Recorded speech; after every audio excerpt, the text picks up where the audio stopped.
What's up, guys? Welcome to our second episode of Movies and Shakers Unlimited today. As you all know, earlier we had Keith Leopard on, and for our second show today, I'm honored to have another awesome guest on. I have Mark Rolston. Let me bring him on.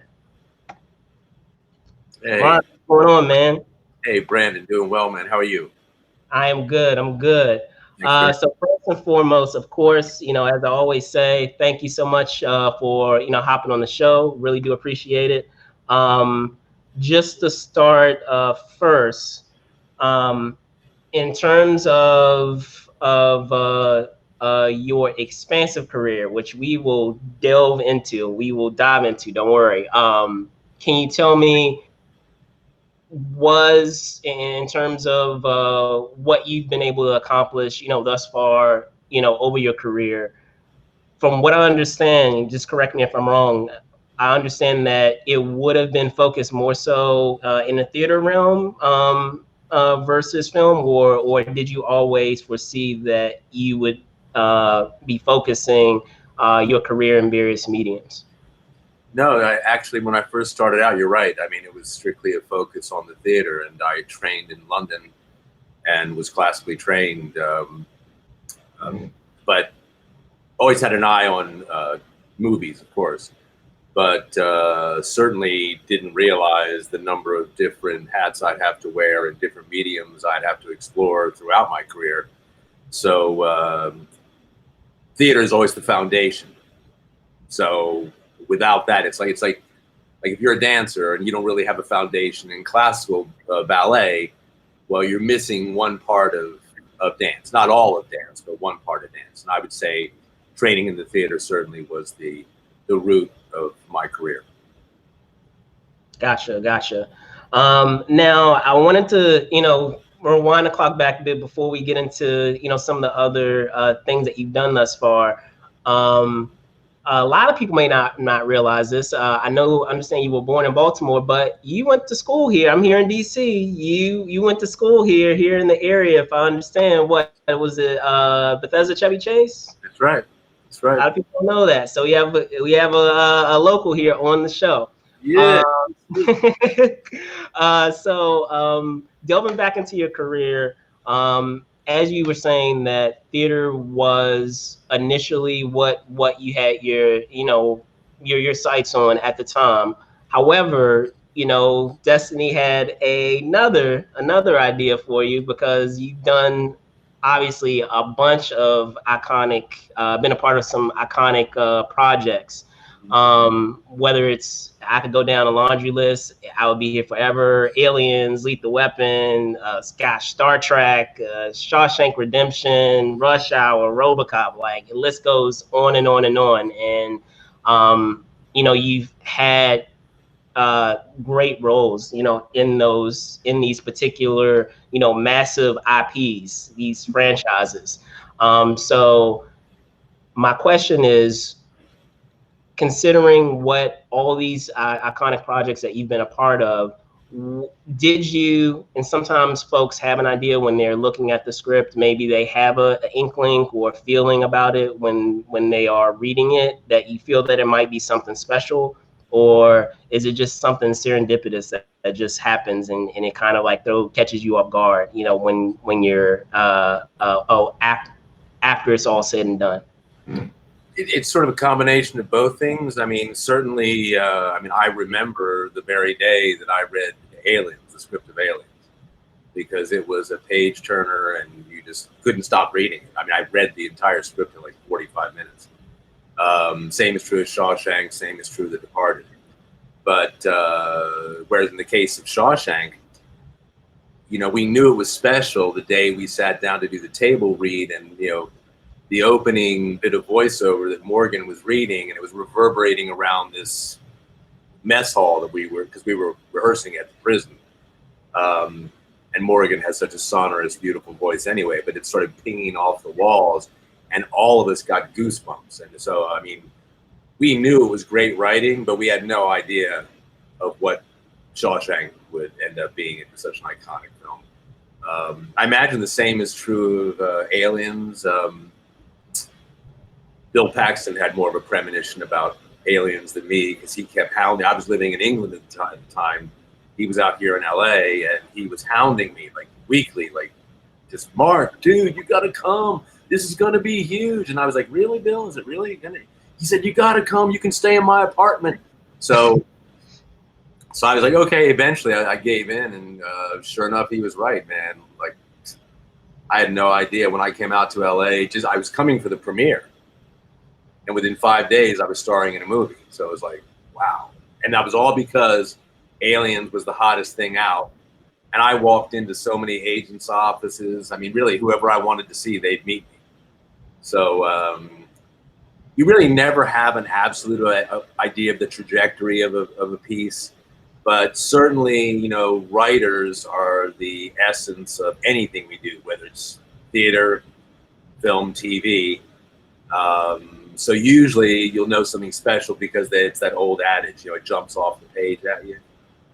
So certainly, I remember vividly, you know, many projects where you start imagining it. You're not just reading words; you're imagining the actual frames and what the film is going to be like. So Gotcha. it's always down to the writers. Gotcha. And I was going to say, delving deeper into that question, for some of those projects, they had already been established. So, you know, was there any, not necessarily trepidation, but like just a sense of like, whoa, like I don't know if you know I'll be able to I'm a little intimidated by the fact that, you know, this is already an established thing, and you know, I'm bringing my, you know, my own skills to whatever this new installment is, or this new facet of that universe, of that world, like in the case of Aliens, or perhaps in the case of, I mean, with Star Trek, with TNG. You know, there's such massive IPs. Like, what was there any element of that when you were hopping into those worlds or those universes? You know, I've never been intimidated about creating a character. But like you alluded to, the most important thing is creating the world of the piece.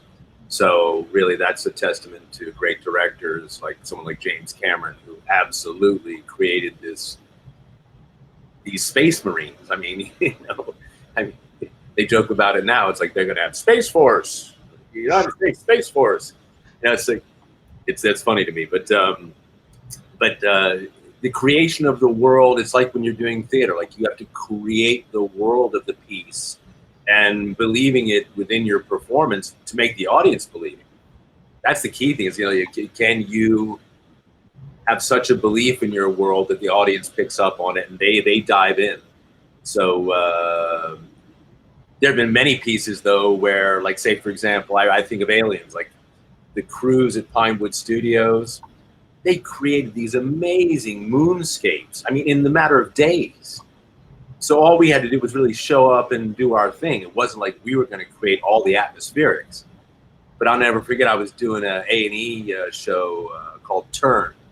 It was about revolutionary times, and we were filming in Richmond at, you know, in the Richmond Colonial Village there. You know, and these are stately homes and preserved museums, but it was so extraordinary because you didn't have to do any acting really, because the room was like breathing this era. So there was no question of where you were in space and time. So that's always a pleasure, you know, because you don't have to do any extra work. The real work comes when, let's say, you've decided to do a piece that maybe you need to do a little bit of extra work on to make the character believable, and then you come to the set and you find some bizarre location and some director who, like, isn't really quite sure. He's just willing to hand it off to you and let you do what you do. Those are the moments in time when you actually, you know, take a pause and you go, oh my God, what did I get myself into, right? But I've been very, very, very lucky. I've managed to be in some great pieces, and I love creating characters. That's my thing. You know, I was never under the delusion that I was Brad Pitt. I don't mind, you know, shaving my head and making myself look ugly. I have no problem with that. Gotcha. Well, with all of these iconic, whether it's television or film, you've had a completely different, I feel, career, just in another medium, in games and voice acting. So, how did can you talk a bit about that transition where you weaved into your body of work, that medium as well? Well, it's interesting. It wasn't so much a transition now. I actually started off my career in voice work. Okay. When I was at the Drama Centre London doing my training, one day one of the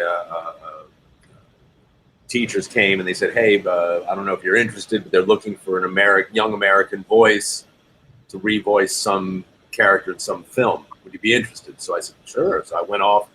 It ended up being they were looking for a voice to dub Jackie Chan's early films.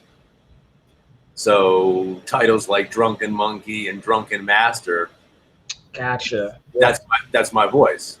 Nice. And oddly enough, when I ended up doing Rush Hour with Jackie, one day we were on the set, and Jackie's a very interesting man. He's gentleman beyond gentleman, amazing guy. But when you're on set, he doesn't move. Like, if he has his mark for the scene, he doesn't move. Even in between shots, like, he won't leave the set. He won't go sit down. So I thought, oh, what the hell? I'm not going to leave the star of our movie sitting here. So I hung around, and I was like, oh, Jackie, by the way, many years ago, I revoiced you. And he looked at me. He went, what? You? No way. But so anyway, so I started off my career in voiceover, and then quickly I ended up doing a lot of cartoons. I did a little character called Johnny Lee in the thing called Starfleet, pretty famous cartoon. And it's for a while that I didn't do a lot of voiceover when I came over here in '86. But of late, I'd say the last 10 years, I started doing auditions for games because, over the course of the last 25 years, there have been fewer and fewer films being made, which is a real sore point. But I thought, what the hell? Let me have a go at the gaming world. And the truth is the gaming world dwarfs the film world. I mean, it's a mammoth enterprise. So, and I remember buddies of mine saying, like, "Oh wow, man, are you okay? Like, you're doing this game stuff? Like, really? Like, is your career that bad? And I said to him, I was like, guys, you know what? You can say what you like, but these games pay like movies. So, good living. Yeah. Make a good living. Yeah. So I'm really happy to do it because there's another sort of in the transition. Doing games is fascinating because you're in this sort of rectangular volume, and it's a lot like doing theater in the round. And you've got to be on because there are 360 cameras shooting you from every which way. So again, my theater training prepared me for this gaming world because I know what it's like to be on stage and not turn off for hours and hours. So it's been a real delight. The people in gaming it's a lot of fun. They're really nice people. A little bit nerdy, but I love it. I just love the work. And then also, with the lockdown, I've been doing lots of cartoons like Voltron, and in fact, I'm going back. I'm doing the 4th season of Young Justice. And I'm playing Lex Luthor. I just got the email today. It's like, hey, they're coming back. So anything digital during this lockdown is happening. It's all good. But I think I mentioned to you, like, I had to build this recording booth in my home because they're not allowing people into studios anymore. Not yet. Sure. But initially I thought, where can I find a place? And it was all serendipitous, man. I found this one closet. There was this outlet. It was live. I could put the computer in there. The craziest thing was I had these like louvered doors, right? And I had to put a lid on them. So I take the measurement. It was a weird measurement. It was like 48.5 inches. That was just weird.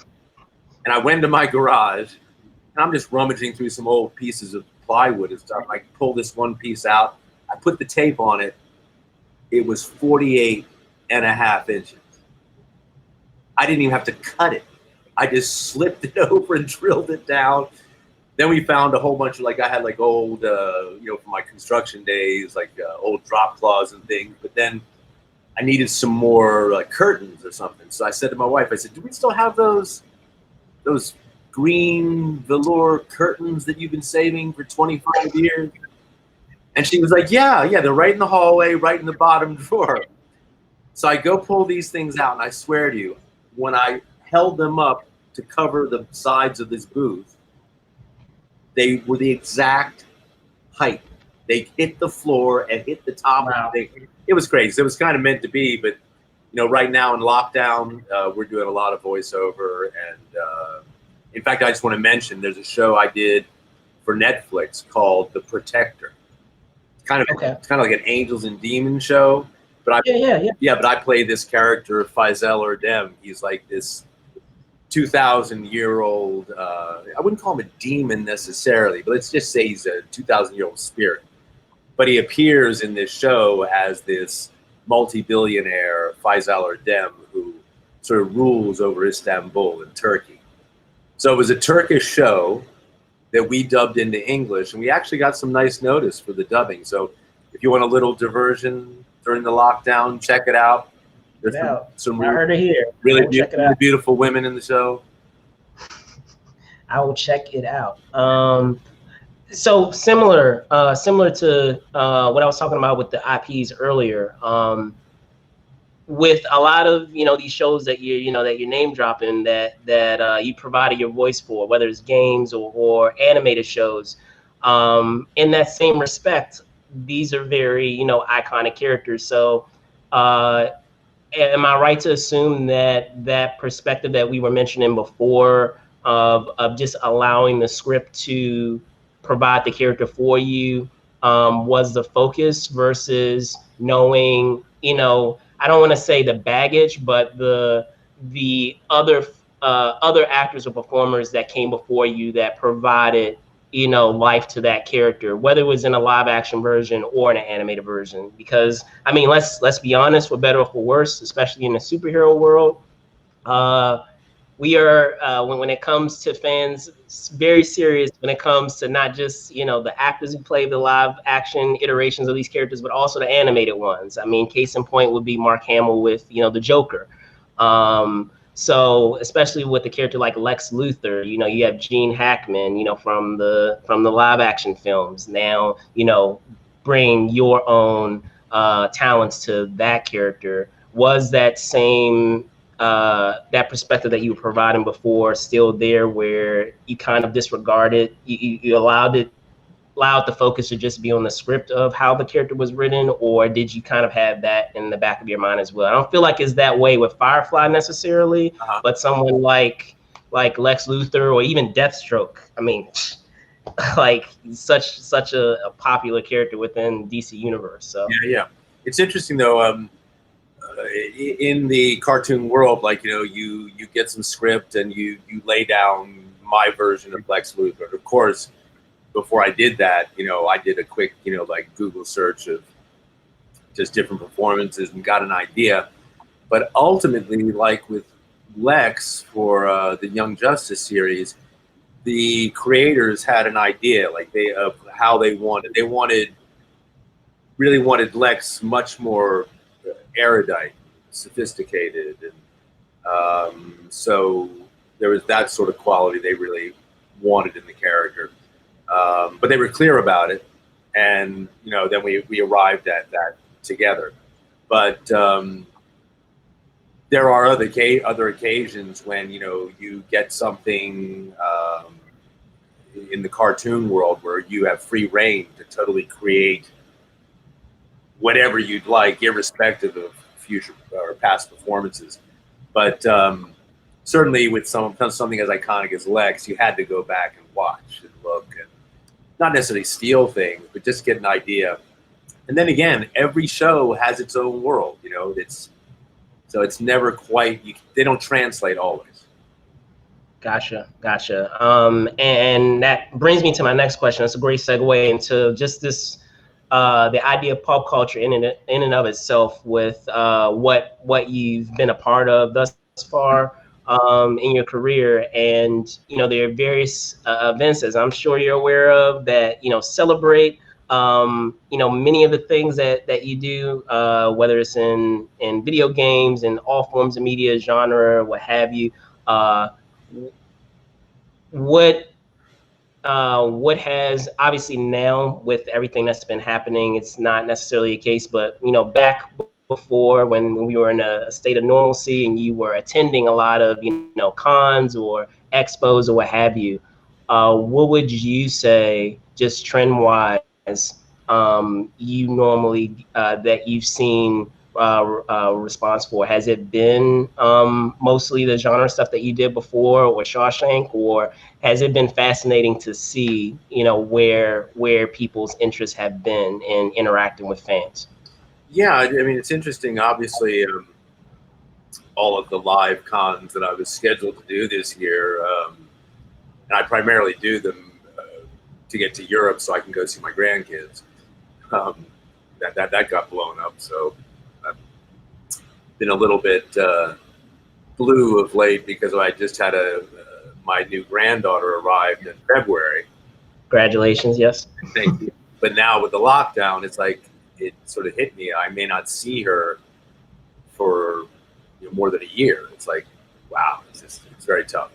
But it's also tough, like not having that interaction with the fans, because I think the one thing that cons do most of all is like they make you aware of why it is you're where you are, because it's about you guys sparking to something that I've done, and I'm always grateful for that. But amazingly enough, as versatile and as we are as a species, I'm going to be doing like 2 virtual cons in August, and that may well become the norm for right now. Which is unusual and strange. But like today, I mean, it's like being here with you. It's like we did another interview a few years back, right? Yeah. And connected over like I think 2 or 3 years at this point. I can't believe it's been that long ago, but yeah. Yeah. But but it's like it's great seeing your face. It's like great being here with you, and we just have to adapt to this. And just to expound a little bit further, it's like unfortunately right now I don't see any live TV or movies going into production anytime soon, because the protocols to make a set safe are so vast that it makes production like twice as long. And the whole liability issue with COVID is kind of weird, because you have to sign away a waiver saying if you get it on the set, like they're not liable. That was kind of like when I did this movie called Weeds with Nick Nolte, another prison film. Okay. You ever seen that movie? Yeah. Okay. I thought it was a real good film. Yeah, because it was like, theater company, coming out of a prison and trying to make it to Broadway. But when we shot in Stateville Prison, in Chicago, we had to sign a waiver with the warden saying that the state of Illinois was not responsible no matter what happened to us while we were shooting the prison. And here we were in this like max security prison, 80% of which the guys were murderers. And luckily the guys we were acting with were guys who were on good time. And amazingly enough, I'll never forget this guy's name, this guy, Eddie Hernandez. And he was as good looking as Burt Reynolds. I mean, he was just a stud, good looking dude.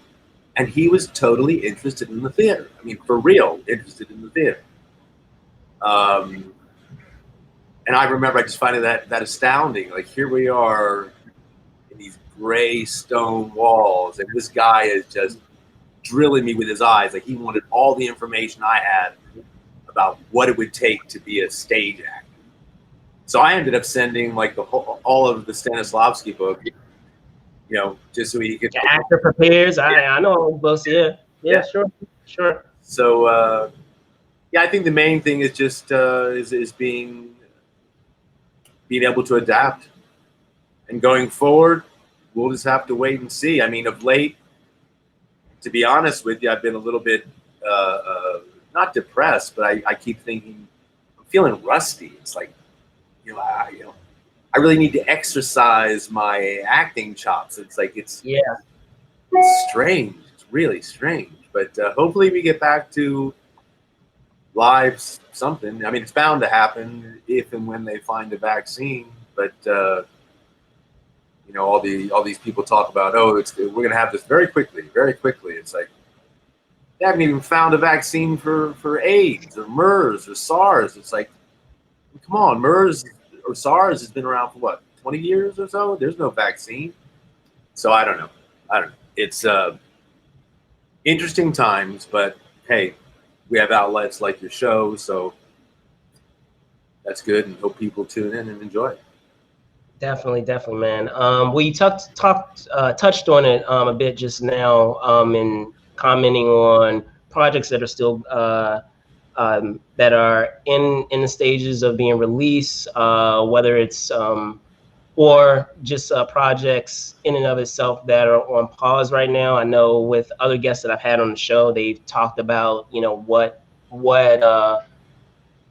preparations, I suppose, have been put in place in order to get in front of everything that's happening right now with COVID, and making sure people are social distancing, and what's being done to combat that, whether it's staying on set and being quarantined in a specific area for where a production is being shot. I know you were just saying that that on your end, have you been seeing some of that, or has it not, in terms of at least the projects that have been placed on hold, you haven't really been seeing much? I know you were saying that they have been providing waivers currently of kind of like distancing themselves in terms of like liability, but have there been matters of that, of talking about those stipulations of being quarantined together for a certain period of time? Yeah, I've heard varying things. I mean, one thing is that there's been talk about shooting in remote places. Everyone being tested prior to going to the location, and being tested while you're there. But the part of it that really is something to take pause at is that if while you're on the shoot, somebody gets infected, they lock you down, and you can't return home. Like you have to quarantine, and I've heard some people say like you have to be quarantined for longer than 14 days and not get paid for it. So it's like, whoa, that's steep, that's rough. We just lost your picture there. But are you still there, Brandon? Hello?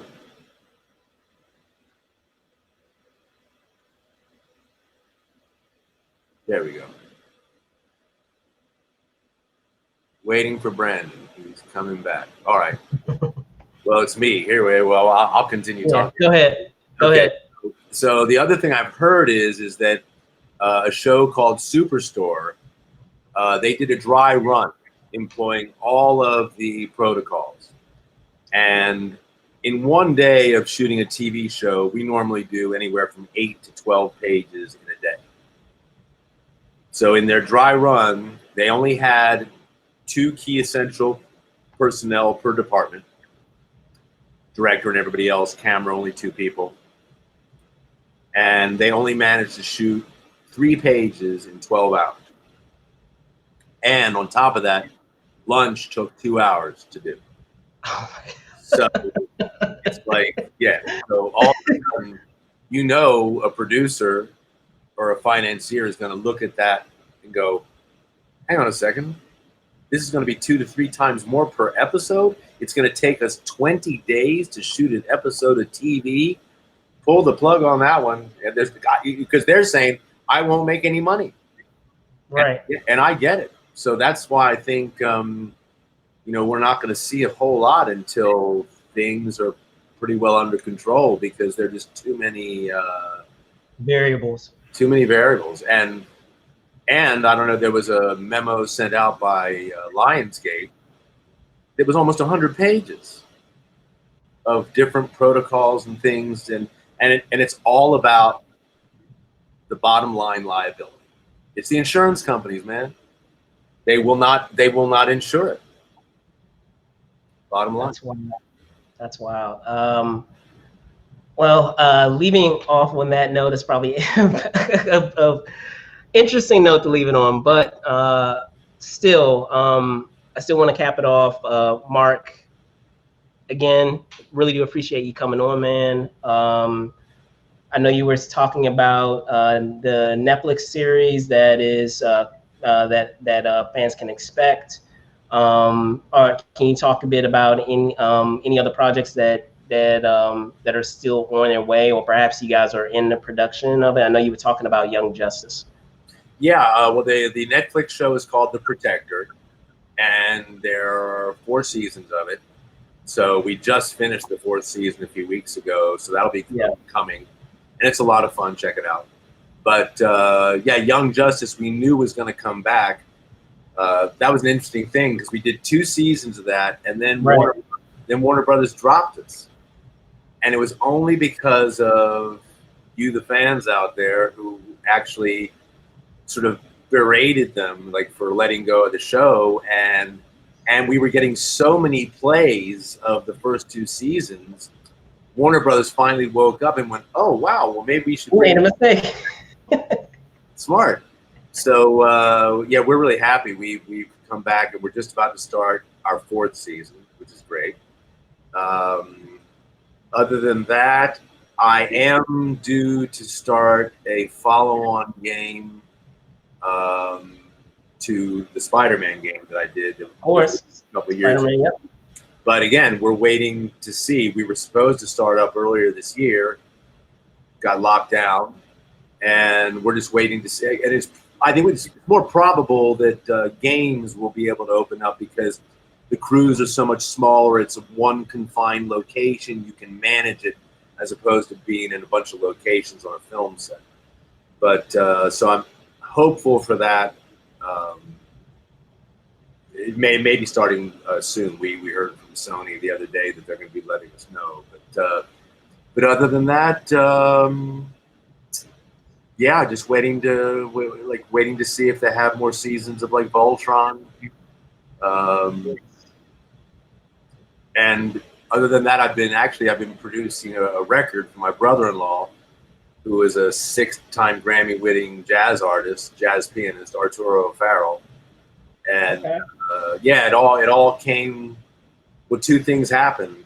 And I hope I'm not keeping you on the air too long here, but no, you're good, man. Okay, Go for it. Okay, cool. So Arturo, he's Grammy winner. He's a monster musician, composer. Just became a professor of the Latin jazz department at UCLA. And early on in the lockdown, he and his son, my nephew Adam O'Farrell, who's a monster trumpet player, they just had to play something. So they did a Facebook impromptu concert, and it was just the 2 of them, a piano and a trumpet, an unlikely kind of duo. But it was absolutely amazing. Part of it was the occasion of the moment, because we were all newly locked down. But they played with such a passion. I said to him, you know what, that set was so brilliant. I said, you should just have that exact set and make an album out of it. And he's like, oh, that's an interesting idea. And then the day that we were watching George Floyd's memorial services, and there was just some amazingly uplifting hymns and things being sung and played in the churches where he had his numerous memorials. But I suddenly had an idea. I said, Arturo, for this time in our life, this inflection point in our life, I said, can you write a jazz hymn? And I don't know that there's ever been a jazz hymn composed. I really don't know. But he's in the process now of creating, and it's going to be with his big band. So it's going to be 18-piece jazz orchestra, and he's going to employ the organ. You know, he normally plays like, you know, Steinway grand pianos, but he's going to play an organ in part of it. And additionally, I wrote a poem in the first like 7 days of lockdown. I wrote this poem called COVID Moment. And he and Adam O'Farrell actually put music to it. And it's, I mean, if I do say so, it's pretty amazing. It's pretty haunting. So we're really excited about that, you know. My brother-in-law is, you know, very politically active, and you know, right now in our lives, I think we all have to be aware and involved and have open hearts and ears to what's going on, because I don't think we can walk away from this moment. I don't think we can like we have in the past. And you know, what's interesting to me was, you know, my old man is like 88, right? And I said to him the other day, I said, Dad, don't you feel like there's this real momentum that something's going to change? And he said, it has to. It has to. So during this whole lockdown, you know, it's amazing. Like, we all have had to not only be quarantined, but I think it's been a moment where we're all being very reflective, and we have to look inside at ourselves and where we are as, let's say, a country, you know, let's say it's as a people. And, you know, what hit me most, man, was like, if we hadn't seen the video of George Floyd being murdered, we might have, it may have just been a snippet of news that we would have gone, oh man, that sucks. That sucks, poor person. But the fact that we all saw it, it's undeniable. And you can't backtrack, because it was so, it's there, and we have to do something. And what I really hope, not so much for myself, but I do hope, like, as my career goes on, that I have the opportunity to do something, again, that's really important. It's going to help spur on changes in the United States, because, wow, this whole time has really laid bare a lot of the fabric of this country, and it's not very pretty. So anyway, Definitely. So this moment inspired this record, and you know, when it's going to be released, I'll be sure to get in touch with you. Definitely. You know. But it's bound to be pretty amazing. All right. Well, there you have it, guys. Again, Mark, thank you so much. What can you tell folks where they can find you, social media? Absolutely. I'm at Real Mark Rolston on Twitter, and there's Mark Rolston Official, or Official Mark Rolston on Facebook. Right. Or is that Instagram? Hang on, man. Now you're going to make me look at the phone. I tell you, my manager hooked all this up for me, so I'm really like, I get lost. So, yeah, oh boy. Yeah, I mean, it's reversed. It's Official Mark Rolston. Yep. And then it's Mark Rolston Official for Facebook. All right, there you guys have it. Make sure that you subscribe to Mark. Find him on all of his social media. Again, host and co-creator Brandon Troy. Thank you guys so much for watching. You can find us on Facebook, obviously, here. Instagram, Movers Shakers Unlimited. Twitter, Move and Shake UNLTD. Find me, Brandon Troy ENT on Twitter, and Brandon Troy _ENT on Instagram. Thank you guys so much for watching. Be safe out there. See you soon. Bye. Man. Peace.